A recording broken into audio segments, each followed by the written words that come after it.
ನಮಸ್ಕಾರ ಸ್ನೇಹಿತರೆ, ಮತ್ತೊಂದು ವಿಡಿಯೋಗೆ ಸ್ವಾಗತ. ನಿಮ್ಗೆಲ್ಲರಿಗೂ ಗೊತ್ತಿರುತ್ತೆ, ಮಾರ್ಚ್ 19ಗೆ ವರ್ಲ್ಡ್ ವೈಡಲ್ಲಿ ಒಂದು ಲವ್ ಸ್ಟೋರಿ ಸಿನಿಮಾ ಬಿಡುಗಡೆ ಆಗುತ್ತೆ. ಆ ಒಂದು ಸಿನಿಮಾ ಯಾವುದಂದ್ರೆ ಲವ್ ಮಾಕ್ಟೇಲ್ 3. ಡಾರ್ಲಿಂಗ್ ಕೃಷ್ಣ ಹಾಗೂ ಮಿಲನ ನಾಗರಾಜ್ ಅವರ ಒಂದು ಕಾಂಬಿನೇಷನಲ್ಲಿ ಬಂದಿರುವ super natural love feeling love story cinema ಇದು ಆಗಿದೆ. ಹೌದು, ಎಷ್ಟೋ ಜನ ಥಿಯೇಟರ್ಗಳಲ್ಲಿ ಈ ಒಂದು ಸಿನಿಮಾ ಮಿಸ್ ಮಾಡ್ಕೊಂತಿರ್ತಾರ. ಆದರೆ ಇವತ್ತು ಅಂದರೆ ಮೇ 8ಕ್ಕೆ ಈ ಒಂದು ಸಿನಿಮಾ OTTಗೆ ರಿಲೀಸ್ ಆಗಿದೆ.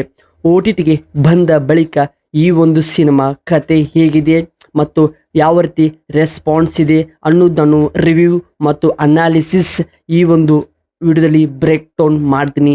ಕಂಪ್ಲೀಟ್ ಆಗಿ ಕೊನೆ ತನಕ ನೋಡಿ. ಇಷ್ಟವಾದರೆ ಮಾತ್ರನೇ ಸಬ್ಸ್ಕ್ರೈಬ್ ಮಾಡಿಕೊಳ್ಳಿ. ಹೌದು, ಈ ಸಿನಿಮಾ ಕತೆ ಶುರುವಾಗೋದು ಪಾರ್ಟ್ 2 ಎಲ್ಲಿ ನಿಂತಿತು ಅಲ್ಲಿಂದನೇ ಪಾರ್ಟ್ 3 ಈ ಸಿನಿಮಾದ ಕತೆ ಶುರುವಾಗುತ್ತದೆ. ಮತ್ತು ಡಾರ್ಲಿಂಗ್ ಕೃಷ್ಣ ಹಾಗೂ ಮಿಲನ ನಾಗರಾಜ್ ಅವರ ಪರ್ಫಾರ್ಮೆನ್ಸ್ ಈ ಸಿನಿಮಾದಲ್ಲಿ ತುಂಬಾ ಚೆನ್ನಾಗಿನೇ ಕಾಣುತ್ತದೆ. ಹೌದು, ಏಕೆಂದ್ರೆ ಸ್ಕ್ರೀನ್ ಮೇಲೆ ಅವರ ಕೊಟ್ಟಂತ ನ್ಯಾಚುರಲ್ ಆಕ್ಟಿಂಗ್ ಆಗ್ಬೋದು, ಲವ್ ಸಿನಿಮಾಗೆ ಬೇಕಾಗುವಂತ ಲೊಕೇಶನ್, ಸಾಂಗ್ಸು ಪ್ರತಿ ಒಂದೊಂದು ಕೂಡ ಹೊಸದಾಗಿನೇ ಪ್ರಯತ್ನ ಮಾಡಿದ್ದಾರೆ. ಹೌದು, ಸುತ್ತಮುತ್ತ ನಡೆಯುವಂಥ ಒಂದು ಲವ್ ಸ್ಟೋರಿ ಮತ್ತು ರಿಲೇಶನ್ಶಿಪ್ ಯಾವ ರೀತಿ ನಾವು ನಿಭಾಯಿಸಬೇಕು ಮತ್ತು ಲವ್ ಮಾಕ್ಟೇಲ್ 1 ಮತ್ತು 2ನಲ್ಲಿ ಕಾಮಿಡಿ ಅತಿ ಹೆಚ್ಚು ಬಳಕೆ ಮಾಡಲಾಗಿತ್ತು. ಆದರೆ ಲವ್ ಮಾಕ್ಟೇಲ್ 3ಯಲ್ಲಿ ಕಾಮಿಡಿ ಬಳಕೆ ತುಂಬ ಕಡಿಮೆ ಇದೆ ಮತ್ತು ಮೇನ್ ಕಂಟೆಂಟ್ ಲವ್ ಮಾಕ್ಟೇಲ್ 3 ಅಂದರೆ ಏನು, ಸಿನಿಮಾ ಹೇಗಿರುತ್ತೆ ಅನ್ನೋದನ್ನು ನಿಜವಾಗಿ ಕತೆ ಚೆನ್ನಾಗಿನೇ ಬರವಣಿಗೆ ಮಾಡಿದೆ ಸಿನಿಮಾದ ಟೀಮ್. ಹೌದು, ಈ ಬಾರಿ ಸಖತ್ ಸೀನ್ಗಳು ಮತ್ತು ಜೀವನದಲ್ಲಿ ಪಾಠ ಮತ್ತು ಪ್ರೇಮಿಗಳ ಮಹತ್ವವನ್ನು ಕೃಷ್ಣ ಅವರು ಸ್ಕ್ರೀನ್ ಮೇಲೆ ತುಂಬಾ ಅದ್ಭುತವಾಗಿ ತೋರಿಸಿ ಕೊಟ್ಟಿದ್ದಾರೆ. ಹಾಗೆ ಡಾರ್ಲಿಂಗ್ ಕೃಷ್ಣ ಅವರ ಡೈರೆಕ್ಷನ್ ಆಗ್ಬೋದು ಮತ್ತು ಮಿಲನ ನಾಗರಾಜ್ ಅವರ ಒಂದು ಸ್ಪೆಷಲ್ ಪಾತ್ರ ಆಗ್ಬೋದು ಈ ಸಿನಿಮಾಗೆ ಒಂದು ದೊಡ್ಡ ಮೆರುಗು ತಂದು ನಿಂತಿದೆ. ಏಕೆಂದರೆ ಇನ್ನು ಈ ಸಿನಿಮಾದ ಬ್ಯಾಕ್ಗ್ರೌಂಡಲ್ಲಿ ಲೂಪ್ನಲ್ಲಿ ಕೇಳುವಂಥ ಬ್ಯಾಕ್ಗ್ರೌಂಡ್ ಸಾಂಗ್ಸ್ ಪ್ರತಿಯೊಬ್ಬರ ಪ್ರೇಮಿಗಳ ಮನಸ್ಸಲ್ಲಿ ಇದು ಶಾಶ್ವತವಾಗಿ ಉಳಿಯುವಂಥ ಒಂದು ಸಾಂಗ್ಸ್ ಆಗಿವೆ.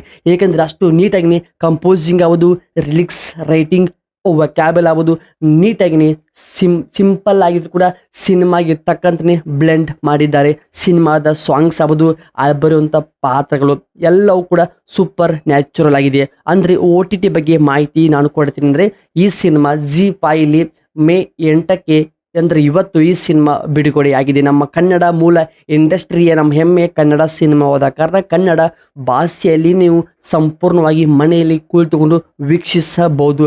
ತುಂಬ ಜನ ಸಿನಿಮಾ ಥಿಯೇಟರ್ಗಳಲ್ಲಿ ಮಿಸ್ ಮಾಡ್ಕೊಂಡಿರ್ತಾರೆ. ಸೊ ಇವತ್ತು ಈ ಸಿನಿಮಾ ಮಿಸ್ ಮಾಡ್ಕೋಬೇಡಿ. ಸಖತ್ ಒಂದು ಪಾರ್ಟ್ ಲವರ್ಸ್ ಜೊತೆಗೆ ಈ ಸಿನಿಮಾ ನೋಡಿ ತುಂಬ ನಿಮಗೆ ಯೂಸ್ ಆಗುತ್ತದೆ. ಒಟ್ಟಿನಲ್ಲಿ ಹೇಳ್ಬೇಕಂದ್ರೆ ಒಂದು commercial love story cinema search ಮಾಡ್ತಿದ್ರೆ ನಿಮಗೆ ಇದು ಲವ್ ಮಾಕ್ಟೇಲ್ 3 ಬೆಸ್ಟ್ ಆಪ್ಷನ್ಸ್ ಆಗಿ ಬಿಡ್ತದೆ ಕನ್ನಡ ಸಿನಿಮಾದಲ್ಲಿ.